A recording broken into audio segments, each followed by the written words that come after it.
Hello everyone.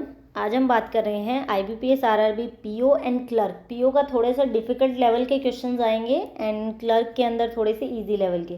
तो आज हम बात करते हैं कि लास्ट 7 डेज में आपको क्या करना है। लास्ट के 7 डेज में मैंने क्या किया था, आपको क्या करना है। कुछ चीज़ों का ध्यान रखिए, सिर्फ मॉक टेस्ट पे फोकस मत करिए, बिकॉज आप मॉक टेस्ट एक दिन में मैक्सिमम 3 या 4 कर सकते हैं, उससे ज़्यादा बहुत कम लोग करते हैं मॉक टेस्ट। इतना उसमें मत जाइए और आउटपुट आपकी इतनी नहीं निकलेगी ज़्यादा मॉक टेस्ट करके। इसके अलावा कौन सी ऐसी गलतियां हैं जो आपको बिल्कुल नहीं करनी है, जो मैंने फर्स्ट टाइम की थी जिसकी वजह से सिलेक्शन नहीं हुआ, सेकंड टाइम उनको अवॉइड किया एंड आपको सिलेक्शन मिल गया। देखिए, सिर्फ यही चीज़ें करनी है, सिलेक्शन मिलेगा डेफिनेटली। अब वो क्या चीज़ें हैं हम उनके बारे में बात करते हैं।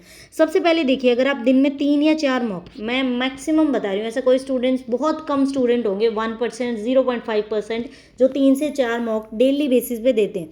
बिकॉज एक मॉक को सोल्व करने में 45 मिनट, उसके एनालिसिस में स्टूडेंट ज़्यादा टाइम लगा देते हैं। देन फिर ये नहीं होता कि वो उसी टाइम सेकंड मॉक स्टार्ट कर देते हैं, ऐसा बिल्कुल नहीं होता। वो लोग कुछ टाइम रुकते हैं, रेस्ट करते हैं, फ़ोन चला लिया या कुछ और कर लिया, देन फिर सेकंड मॉक।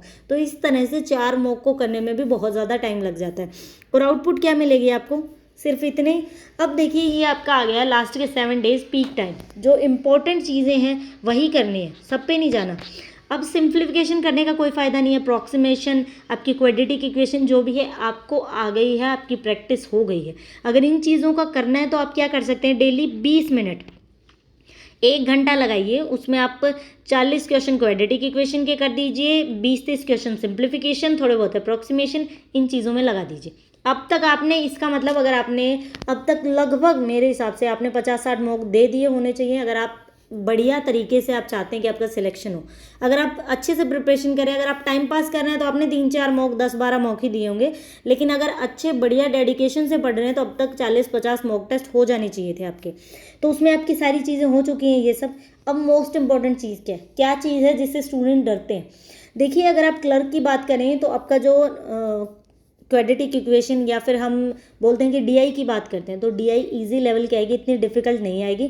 आपको जस्ट जो भी टेबल दी होगी उसमें चीज़ें होंगी, आपको जस्ट सोल्व करना है। पीओ में क्या होगा, थोड़ी सी कैलकुलेशन बड़ी होगी ताकि आपका टाइम लगेगा। तो कई बार क्या होता है, लोग अर्थमेटिक को तो टच भी नहीं करते, बिकॉज अर्थमेटिक उनको डिफिकल्ट लगता है। कई बार क्वेश्चन बड़े होते हैं लेकिन बहुत जल्दी हो जाते हैं। एक बार मैंने ऐसा फील किया कि डीआई बहुत ज़्यादा हाई लेवल की थी, तो मुझे लगा कि डीआई थोड़ी बड़ी है, मेरे को टाइम लगेगा। एक डीआई मैंने सोल्व की, 2 मेरी रह गई थी। मुझे लगा कि एक बार डीआई नहीं, मैं एक बार अर्थमेटिक पे ट्राई मारती हूँ, क्योंकि डीआई समझ नहीं आ रही। फर्स्ट टाइम की बात है, मैंने अर्थमेटिक पे मूव किया। अर्थमेटिक के बहुत ईजी क्वेश्चन थे, बहुत जल्दी 10 के 10 क्वेश्चन हो गए। देन फिर मैंने एक डीआई भी अटेम्प्ट कर दी। लेकिन कई बार क्या होता है, आप अर्थमेटिक को डिफिकल्ट मत समझिए, आपका सिलेक्शन अर्थमेटिक ही दिलाएगा। जैसे हर कोई टीचर ही बोला कि अर्थमेटिक बहुत इंपॉर्टेंट है, सच में इंपॉर्टेंट है। मैंने फील किया अर्थमेटिक इंपॉर्टेंट है। अभी प्री में इंपॉर्टेंट होगा, देन फिर मेंस में तो उससे भी ज़्यादा इंपॉर्टेंट है।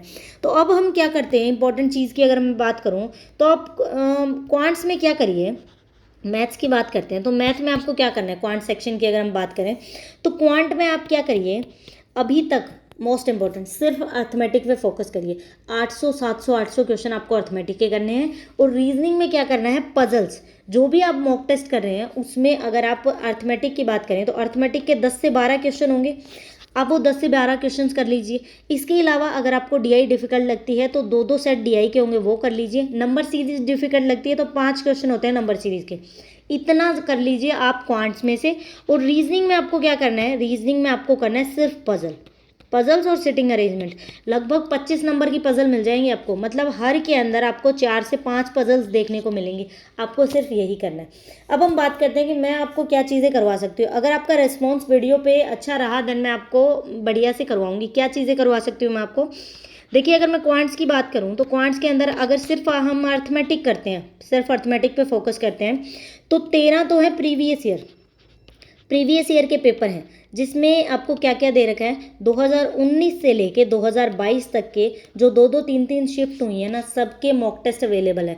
उसमें से हम अर्थमेटिक कर सकते हैं। तो 13 प्रीवियस ईयर हैं, तो हमारे पास कितने हो गए, 130 क्वेश्चन तो क्वांट्स के हो गए, सिर्फ मेमोरी बेस्ड।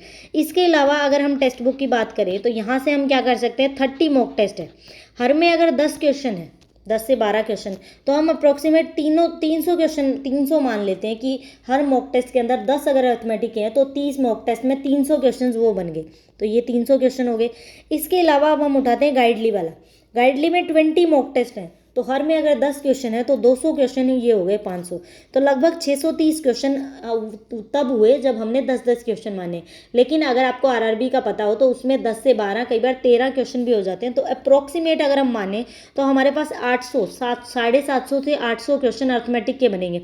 अगर आप चाहें तो मैं आपको ये सारे कंप्लीट करवा सकती हूँ। आई नो टाइम बहुत कम है, लास्ट के 7 डेज बचे हैं, 3 दिन तो आपके बच गए हैं यहाँ से देखिए इस मंथ के, और अगले महीने में अगर किसी का 5 तारीख को है तो आपके पास सिर्फ 4 दिन है, 4 और 3 लगभग आपके पास 7 डेज है। जिनका आगे के अगले वीक में है उनके पास ज़्यादा टाइम है, उनको एक बेनिफिट मिला है।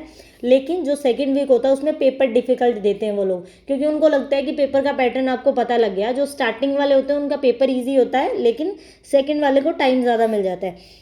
तो देखिए मैं ये आपको सारे करवाना चाहती हूँ अर्थमेटिक के। हर वीडियो के अंदर जैसे ये 13 मॉक टेस्ट हैं, तो हम कोशिश करेंगे कि एक के अंदर मैं 10 से 12 करवाऊँ, क्योंकि बड़ी वीडियोस आप बिल्कुल नहीं देखते हैं, बिल्कुल जीरो टाइप रिस्पॉन्स आता है। 3-4 घंटे लगकर अगर मैं कुछ बनाऊँ तो आप लोग नहीं देखते ढंग से। हम क्या करेंगे, जैसे 10 से 12 क्वेश्चन एक वीडियो के अंदर है, तो पहली के अंदर हमने जैसे 2019 की शिफ्ट 1 के अर्थमेटिक उठा लिए, फिर 2019 की शिफ्ट 2 के उठा लिए, देन 2020, इसी तरह से 2021 और 22, इस तरह से पहले मेमोरी बेस्ड खत्म करेंगे अगर पहले मेमोरी बेस्ड करने हैं तो। या फिर मैं आपको करवाती रहूँगी, किसी मॉक टेस्ट के भी 10 ले लिए। मेरे पास अभी फ़िलहाल टेक्स्ट बुक और गाइडली के ही मॉक टेस्ट अवेलेबल है, तो मैं आपको ये दोनों ही करवा सकती हूँ। आपको सिर्फ अर्थमेटिक के क्वेश्चन से मतलब है, टेक्स्ट बुक गाइडली से कोई मतलब नहीं है। 2 प्लेटफॉर्म मैंने इसलिए लिए हैं ताकि आपको कोई प्रॉब्लम ना हो। एक का पैटर्न कई बार इजी होता है, दूसरे का कई बार हाई लेवल का होता है, तो हम इस तरह से चीज़ों को करने की कोशिश करेंगे। क्लियर हो गया? ये हो गया आपका अर्थमेटिक का। अगर आप लोगों को मेरी चीज़ें सही लग रही हैं तो हम अर्थमेटिक ऐसे करेंगे क्वांट सेक्शन में। अगर आप लोग चाहते हैं कि अगर आपको ये वीडियोस पसंद आ रही हैं, बेनिफिट डेफिनेटली होगा, अर्थमेटिक करिए। आप सीधे अर्थमेटिक के क्वेश्चन बनाएंगे, क्योंकि बाकी सब स्टूडेंट कर लेते हैं। जब भी जो भी सिलेक्शन होता है ना आपका, मान लीजिए कि 25 नंबर का तो हर कोई कर लेगा, जो लास्ट के 15 नंबर बचेंगे ना वही आपका सिलेक्शन देंगे। 25 में आपका सिंप्लीफिकेशन, क्वाड्रेटिक इक्वेशन, डीआई सब आ गया। ये 15 जो होंगे ना वो अर्थमेटिक क्वांटिटी बेस्ड ऐसे क्वेश्चन होंगे, जो जितने ज़्यादा करेगा उसके उतने ज़्यादा नंबर आएंगे।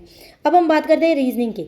अगर आपका देखिए क्वांट्स में बढ़िया रिस्पॉन्स रहा, अगर आपको इंटरेस्ट आ रहा है, अगर आप कर रहे हैं, तो मैं क्या करूँगी, जो सेम ये पैटर्न थे, memory based, mock test, text book के, एंड देन फिर 20 गाइडली के, इसमें से हर मॉक टेस्ट की मैं आपको पजल्स एंड सिटिंग अरेंजमेंट करवा सकती हूँ कि मेरा क्या पैटर्न है, इसको आप कैसे बनाते हैं, मैं किस तरह से इसको बनाती हूँ, अच्छे से एक्सप्लेन करूँगी।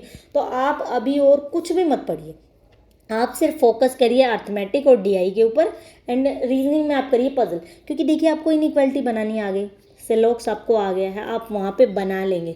ऐसी चीज़ों की प्रैक्टिस करिए जो आपको डिफ़िकल्ट लगती है। अगर हम पज़ल की बात करें तो एक दिन में आप कम से कम 50 पज़ल बनाइए, और कम से कम 50 से 60 आपको अर्थमेटिक के क्वेश्चंस करने हैं। हो सके तो चाहे 100 क्वेश्चन, 100-150 क्वेश्चन भी हो सके तो एक दिन में आप अर्थमेटिक के कर डालिए। मैं आपको बहुत जल्दी 2 से 3 दिन के अंदर ये सारी वीडियोज़ आपको अवेलेबल करवा दूँगी। आप सिर्फ यही करिए और कुछ मत करिए।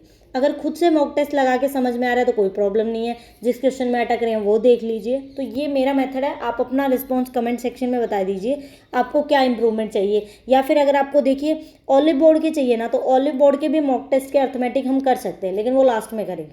Clear? Thank you for watching the video.